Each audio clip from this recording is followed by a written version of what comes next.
Welcome to Philtay Agarwood Nursery. Meron po tayong booth dito sa 27th Agarwood, 27th Davao Agri-Trade Exhibit. Agarwood, mangutana po, sa man ng Agarwood.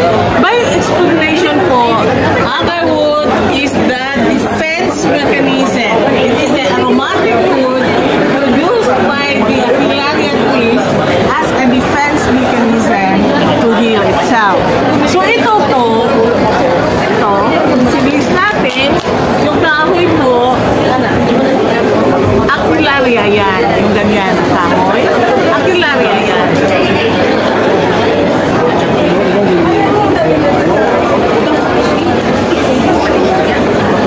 So that is Aquilaria tree. Hindi ibig sabihin po, pag nagtanim kayo dito, 100% po kayo magyaman na.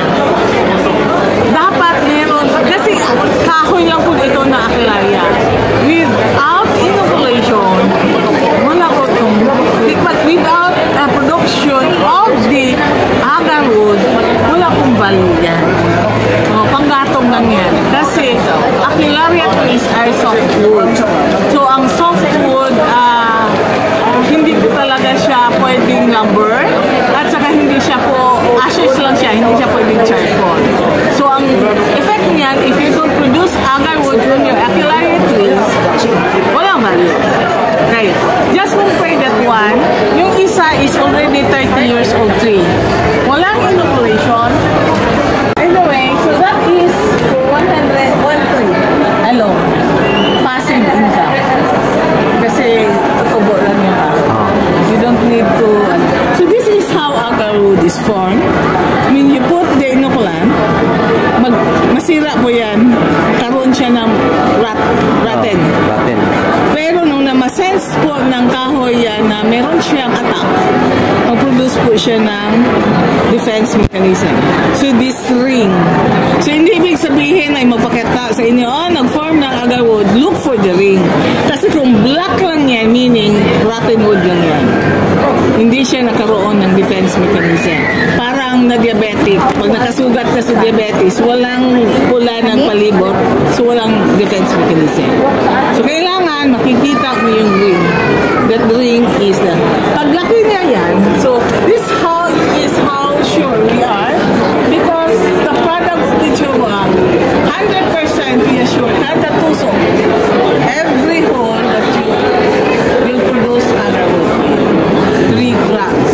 Ito pwedeng sa puno, kahit yung mga branches po, yung kasanga-sanga ninyo, because it will produce agarwood. Okay? So in the final, ito na po yung result niya. So ganito po yun. Ano ma'am?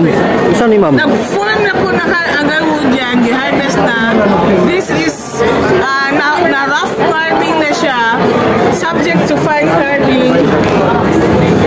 Nawala lang yung agarwood dito. Fine carving. Linisan yan siya, nawala na talagang puti. Magiging ganito po siya. Ito na yung finished product. Umutyo. Yan. So, mayari niya po, parang ganito. This is 3 months from agarwood formation. But we wait 5 years from inoculation para magiging $1,000 per kilo. So, ganyan yan siya. So, dito tayo, ito, lalaki yan eh.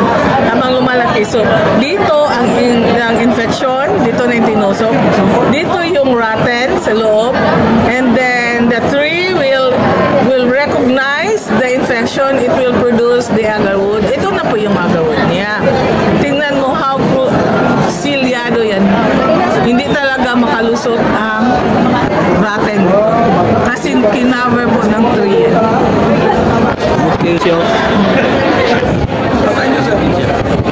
So that is how agarwood. When Philtay, assured po kayo 100% with MOA that you can really produce 3 grams, and the price is at least $1,000 per kilo after 5 years from inoculation, and we will buy back. We will have it for weeding. The price will go higher. Ganun po ang dito sa Idam, budget ba makapalit ko ano? Pag-lagyan mo kasi, pumalig yan. You'll get 15%. Dami, may hindi mag-inquire. Asang number diri ma'am?